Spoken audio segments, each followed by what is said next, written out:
1950 June 14ನೇ ತಾರೀಕು ಶಬರಿಮಲೆಯ ಮುಖ್ಯ ದೇವಸ್ಥಾನ, ಮಂಟಪ ಮತ್ತು ದಾಸ್ತಾನು ಕೊಠಡಿ ಅಗ್ನಿಗೆ ಆಹುತಿಯಾಗಿತ್ತು.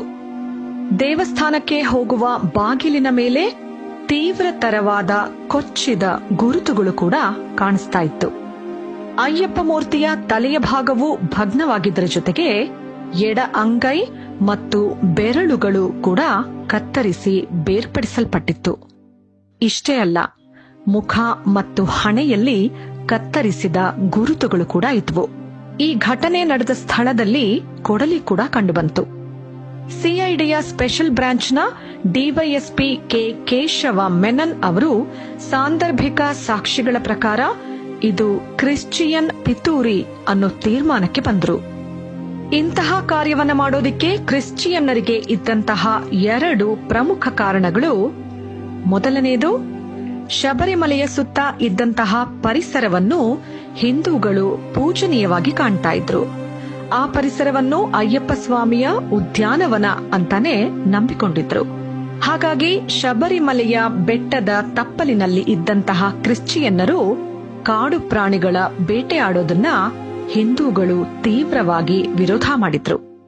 ಇನ್ನು 2ನೇ ಕಾರಣ, ಯಾವುದೇ ತಾರತಮ್ಯವಿಲ್ಲದೆ ಎಲ್ಲಾ ಜಾತಿಯ ಜನರು ಶಬರಿಮಲೆಗೆ ಭಕ್ತಿಯಿಂದ ಪ್ರೀತಿಯಿಂದ ಬರ್ತಾ ಇದ್ರು.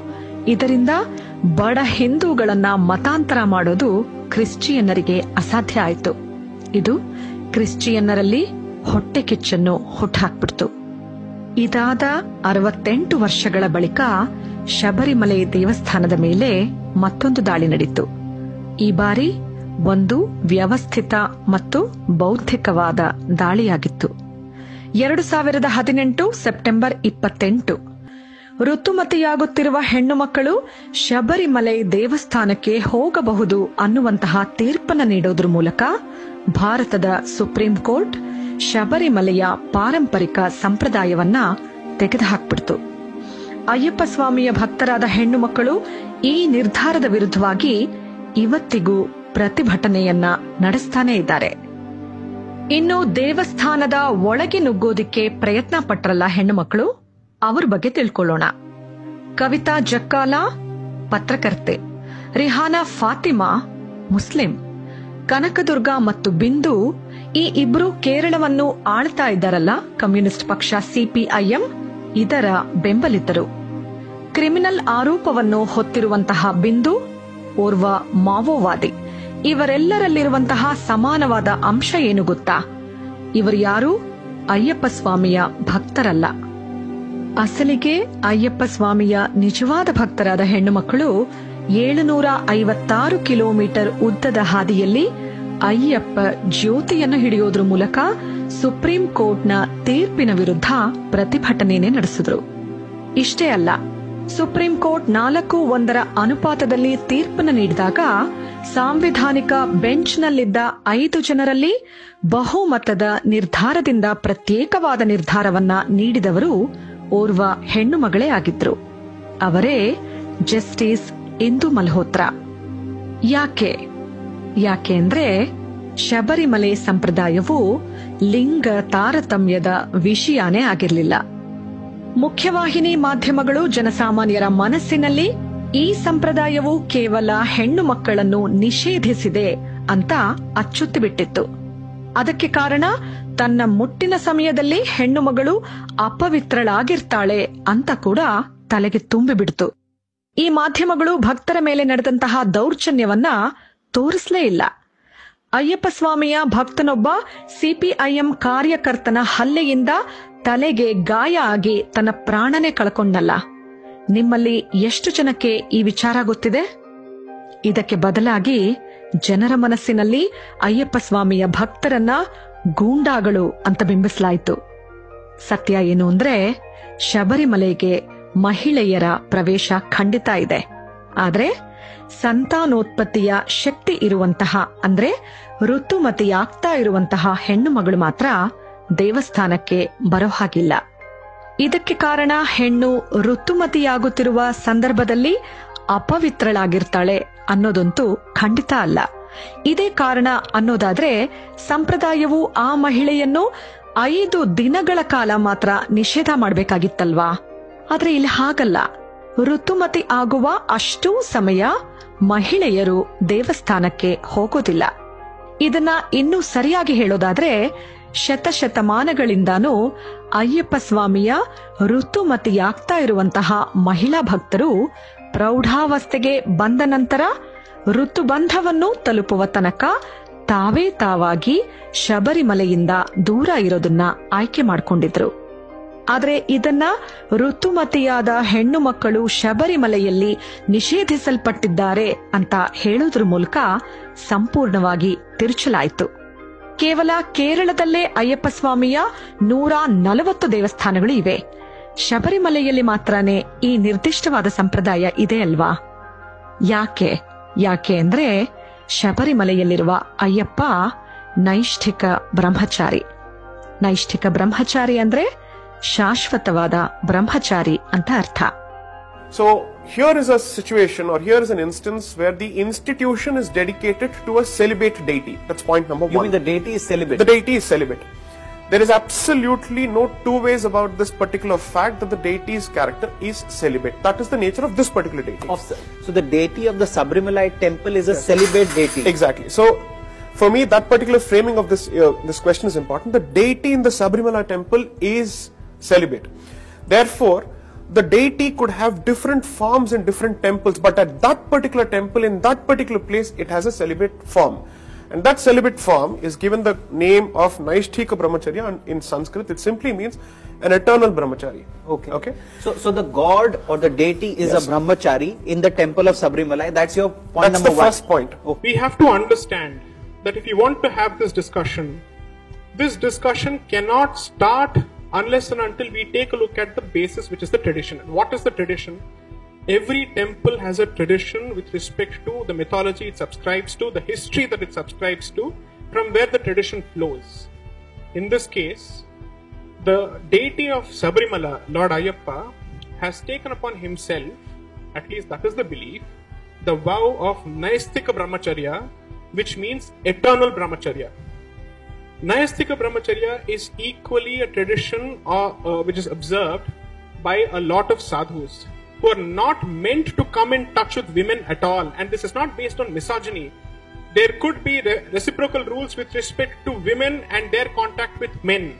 It's not something that is entirely directed at women based on discrimination. This is the worst possible myth that somehow these people, the spin masters, have managed to put it out in public domain.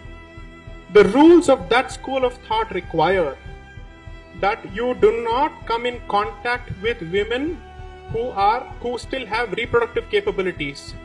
Now they have twisted this entire argument, and since we are all adults here, I'll have to make this point. We've twisted this entire argument to say this is based on your hatred of or your stigma associated with menstruation. The argument has gone to that level. There are temples in this country which worship the physical process of menstruation. The Kamakhya temple. Who doesn't know this? Therefore, using one particular instance, and that too with truncated knowledge of the history of the particular temple, to bandy the entire institution and use it as the launch pad for bandying the entire community, I think needs to stop. This is the factual answer. I have not brought in emotion here. ಬಾಲಕರ ಶಾಲೆ ಇದು ಮಹಿಳೆಯರಿಗೆ ತೋರಿಸುತ್ತಿರುವ ತಾರತಮ್ಯನ? ಬಾಲಕಿಯರ ಶಾಲೆ ಹಾಗಾದ್ರೆ ಇದು ಪುರುಷರಿಗೆ ತೋರಿಸ್ತಾ ಇರೋ ತಾರತಮ್ಯನ? ಮಹಿಳೆಯರಿಗೆ ಅಂತಾನೆ ನಿರ್ದಿಷ್ಟವಾಗಿ ಚಲನಚಿತ್ರ ಪ್ರದರ್ಶನ ನಡೆಯುತ್ತಲ್ಲ, ಅದು ಪುರುಷರಿಗೆ ತೋರಿಸ್ತಿರೋ ತಾರತಮ್ಯ ಅಂತ ಅರ್ಥನಾ? ಹಿಂದೂಗಳ ಮದುವೆಗಳಲ್ಲಿ ಸಾಂಪ್ರದಾಯಿಕವಾಗಿ ಮಹಿಳೆಯರ ಸಂಗೀತ ನೃತ್ಯ ನಡೆಯುತ್ತಲ್ಲ, ಅದು ಪುರುಷರಿಗೆ ತೋರಿಸ್ತಿರೋ ತಾರತಮ್ಯನಾ? ಇತ್ತೀಚೆಗೆ ಜಪಾನಿನ ದ್ವೀಪವೊಂದು ಪುರುಷರು ಮಾತ್ರ ನೆಲೆಸುವ ಸ್ಥಳ ಅಂತ ಟ್ಯಾಗ್ ಲೈನ್ ಅನ್ನ ಯುನೆಸ್ಕೋ ಇಂದ ಪಡೆದಿದೆ. ಹಾಗಾದ್ರೆ ಅದು ಸ್ತ್ರೀಯರಿಗೆ ತೋರಿಸ್ತಿರೋ ತಾರತಮ್ಯನ? ಖಂಡಿತ ಅಲ್ಲ. ಅದೇ ರೀತಿ ಶಬರಿಮಲೆಯಿಂದ ಮಹಿಳೆಯರನ್ನ ದೂರ ಇಟ್ಟಿರೋದು ತಾರತಮ್ಯ ಅಲ್ಲ. ಇದು ಕೇವಲ ನಿಷ್ಕಳಂಕ ಸಂಪ್ರದಾಯ ಮಾತ್ರ ಆಗಿರೋದು. Tell one truth a day. Please, tell one truth a day. See, all I'm begging is, I'm coming here from 10 years of age. Ayyappa is like I live for him. Don't destroy this, please. I'm begging you. All the ladies who want to come. Nobody is stopping. Come after 50. There's nothing wrong. See, you are fighting for 5 people. There are 10 crore people like me living for Ayyappa. And you people are spoiling that. See, Pinarayi Vijayan saying it's a High Court order, Supreme Court order. Mullai Periyar, did he do that? He didn't uphold the Mullai Periyar thing for these people. But he is doing, for his own people, he is doing this harm. He has gone now to Middle East to beg money. We all will give 100 rupees per head. End of this season, Kerala would have had 10,000 crores for this flood relief. Can't you politicians see that? We are simple devotees. We are begging you, don't play with us, don't mess with this life. You have lots of other places to go play. Please don't do it here. Nobody is against women. Women are equal to us. This Irumudi is filled by my daughter, my wife, my mother. Everybody poured oil and send me. Poured ghee and send me here. I'm carrying that lady's wishes in my head. Everybody you see here in the head. Anna, veetla ungalku ella derachudha anpunaga. Everybody has oil poured from the woman in the house. Can't you see these ladies? Please, I'm begging you. You are superior to us. Nature has given you more power than men. Don't stoop so low to men. And media, please, one truth a day, please try and speak. Please. Swami. ಶಬರಿಮಲೆಯ ಈ ನಿರ್ದಿಷ್ಟ ಸಂಪ್ರದಾಯ ಸ್ಥಳ ಪುರಾಣಕ್ಕೆ ಸಂಬಂಧಪಟ್ಟಿರೋದು. J Sai Deepak ಅವರ ವಿವರಣೆಯನ್ನ ಅವರ ಮಾತಲ್ಲೇ ಕೇಳಿ. We don't understand the concept of a Sthala Purana. Sthala Purana is simply this. Every place has a certain tradition and it has a certain history which is captured in either in writing or in oral tradition. So this is nothing to do with geographical boundaries, it is areas in the country. No. Sthala Purana basically means the Purana that relates to that particular temple's history. Okay. So the temple is the reference to Sthala or Sthan, okay, and Purana is the history of that particular temple. Therefore, you have to ask yourself, did some man or some Brahmin sitting in some remote corner of the country suddenly decide to invent this particular practice and say, no, women have to be kept out? Or is he drawing support from a scripture? That's the question. The scripture that applies to this particular temple is called Bhutanatha Upakyanam. Half the people in this country, or half the people at least in most places, can't even pronounce this particular thing properly. In fact, in the court, most of the time I heard people calling it Nastika Brahmacharya when in fact it's Naishtika Brahmacharya. They turned it to atheistic brahmacharya. So that was the level of understanding and knowledge as far as this case is concerned. So the text is called Bhutanatha Upakyanam, which basically spells out the history of this particular temple, the origins of this particular temple, and the origins of the deity itself. Okay. So there is a discussion between a Devi who, according to the belief, continues to wait for Sabrimala Ayyappa to marry her. Okay. And he said, I am an eternal brahmachari, so I cannot marry you. Yes. And the day even one single new devotee, or rather the year in which one single new devotee fails to come to my temple, that will be the year that you marry me. Okay. Okay. So the tradition is that she is waiting for that particular year to happen. Yes. Okay. Now there's a decent chance that most people with their liberal, secular, modern values may say, no, this is just superstition. But who is to decide what is superstition and what is religion?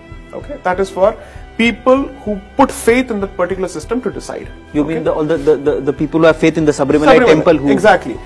Unless and until you have faith in that particular tradition, you can sit in your armchair and you can continue to poo-poo that particular tradition, but you have no skin in that particular game. You do not have a dog in that particular race. So as far as I am concerned, your opinion is just an opinion. It may not even be an informed opinion. In order for you to gain access to a particular institution or a particular club, so to speak, whatever you call it, you need to put faith in that you need to go by the rules of that particular game. So is the case with Sabrimala as well. I gave this example even in my written submissions, which is, let's say there is a Ganesh temple in Delhi. There is one in Sarojini Nagar and there is a Hanuman temple in CP. Somebody says, I have rights under Article 25(1) to worship this particular deity at a public place of worship in a manner I deem fit, in a manner I choose fit, and therefore, मैं भोग में अभी chicken चढ़ाऊंगा. In Delhi. In Delhi, he says this. Okay. Now here's the important aspect. Individual rights are with respect to your right to practice your faith. Yes. But when you enter a certain place which is public in nature, and where we treat a temple as the abode of the deity, therefore the rules of the deity kick in. His house, his rules, her house, her rules. So we are going to the deity's house. Exactly. So, which is why we cited a certain Latin principle, which is Domat mea pracept mea, which means if it's my house, then my rules will apply. So, as far as we are concerned, temple, according to us, is the abode of a living deity, as a consequence of which the rules of that particular place will be informed by the deity's wish, and there can be no two ways about this. ಅಬ್ರಹಾಮಿಕ್ ರಿಲಿಜನ್ಗಳು ಮತ್ತು ಕಮ್ಯುನಿಸ್ಟರು ಶಬರಿಮಲೆಯ ಸಂಪ್ರದಾಯವನ್ನ ನಾಶಗೊಳಿಸುವ ಹಠ ತೊಟ್ಟಿರೋದಾದ್ರೂ ಯಾಕೆ? ಸರಳ ಉತ್ತರ ಅಂದ್ರೆ, ಶಬರಿಮಲೆಯು ಪ್ರಪಂಚದಲ್ಲೇ ದೊಡ್ಡ ಸಂಖ್ಯೆಯ ವಾರ್ಷಿಕ ಯಾತ್ರಿಗಳನ್ನ ಹೊಂದಿರುವಂತಹ ಸ್ಥಳ ಆಗಿದೆ. 1,70,00,000 ಭಕ್ತರು ಪ್ರತಿ ವರ್ಷ ದೇವಸ್ಥಾನಕ್ಕೆ ಭೇಟಿ ನೀಡುತ್ತಾರೆ. ಇದರ ಮೇಲೆ ದಾಳಿ ನಡೆಸಿ ಗೆಲುವನ್ನ ಸಾಧಿಸಿಬಿಟ್ರೆ ಹಿಂದೂಗಳ ಬೆನ್ನೆಲುಬನ್ನೇ ಮುರಿದ ಹಾಗೆ. ನಾಗರಿಕತೆಗಳನ್ನ ನಾಶಗೊಳಿಸಿದ್ದು ಇದೇ ಥರ. ಇವತ್ತು ಶಬರಿಮಲೆ ಆದ್ರೆ ನಾಳೆ ಮತ್ಯಾವುದಾದ್ರೂ ಆಗಿರಬಹುದು. ಈ ದಾಳಿ ನಮಗೆ ಹೊಸದೇನಲ್ಲ. ಶತಶತಮಾನಗಳಿಂದ ಇಂಥ ದಾಳಿಗಳು ನಡೀತಾನೆ ಬಂದಿದೆ. ಆಗೆಲ್ಲ ಹಿಂದೂಗಳು ಸೀಮಿತ ಪರಿಧಿಯೊಳಗೆ ಇರೋ ಥರ ಮಾಡಲಾಗಿದೆ. ಹೌದು, ಹಿಂದೂ ಅಪಾಯದಲ್ಲಿದ್ದಾನೆ, ಹಿಂದೂಗಳು ಅಪಾಯದಲ್ಲಿದ್ದೇವೆ. ಈಗ ನಾವ್ ಎಚ್ಚೆತ್ಕೊಳ್ಳದೆ ಇದ್ರೆ ನಮ್ಮೆಲ್ಲರನ್ನೂ ನಾಶಗೊಳಿಸಲು ನಾವೇ ದಾರಿ ಮಾಡಿಕೊಟ್ಟ ಹಾಗಾಗತ್ತೆ.